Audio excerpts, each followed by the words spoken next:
विनंती आहे की उद्या सकाळी 7 वाजेपासून संध्याकाळी 6 वाजेपर्यंत आमचे सोलापूर जिल्ह्यामध्ये लोकसभा निवडणूक आहे।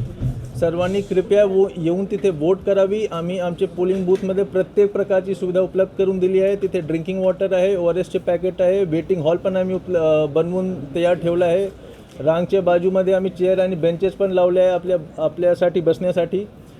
तसेच मोबाईल मेडिकल युनिट, ॲम्ब्युलन्स सगळे आमचे तैनात आहे। माझी सर्व सोलापूरच्या नागरिकांना पुन्हा विनंती आहे की उद्या सकाळी 7 वाजेपासून संध्याकाळी 6 वाजेपर्यंत आपण कृपया मतदान केंद्रावर येऊन वोटिंग करावे। धन्यवाद। ठीक आहे।